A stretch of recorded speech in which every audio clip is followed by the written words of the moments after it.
Radiological terrorism is a real problem. There are radiation sources that are lost all the time. You occasionally hear about sources that are stolen, and we know that there are bad people out there that would like to do us harm. So to protect us against incidents like this, there are multiple agencies in the government, and all the way down to your local firemen and their hazardous materials units around the country that are standing ready to either interdict people attempting to do this or respond to it in the event that something bad does happen. Part of the problem is that radioactivity and radiation is invisible, and it's very difficult to find without having special instrumentation to do it.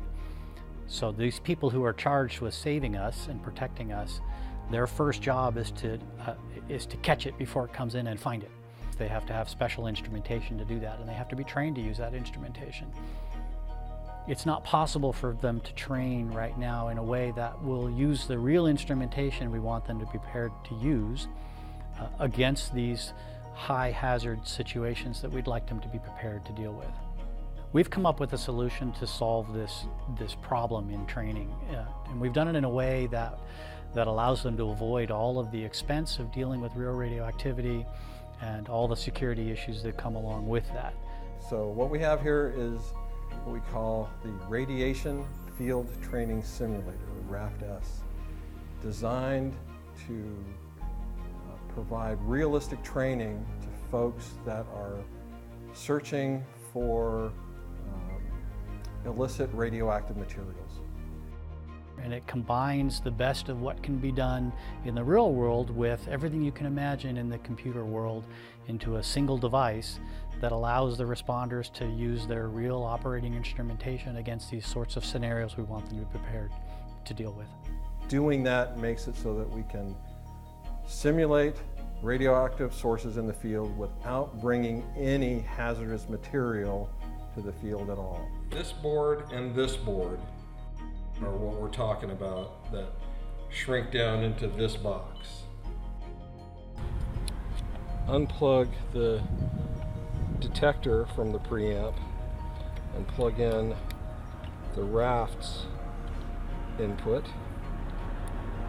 So the first thing we come upon is a point source of plutonium-239, which it detected and identified pretty quickly.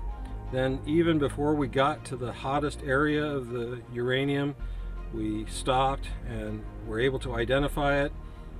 It quickly went from U-235 to enriched uranium to HEU, highly enriched uranium.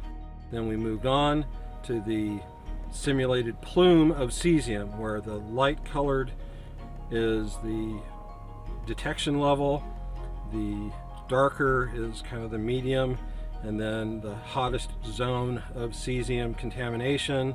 And again, the key here is this is something that no other training tool allows you to do, and that's see a wide area ground deposition of a contaminant. So the plans going forward are to demonstrate this on other detector types. We've done one, as I said already, and we're working on a second. In addition to that, we're trying to get the capability standardized across the community so that 5 or 10 years from now, every single instrument that is purchased or produced will have the ability to accept inputs from a device such as RaFTS.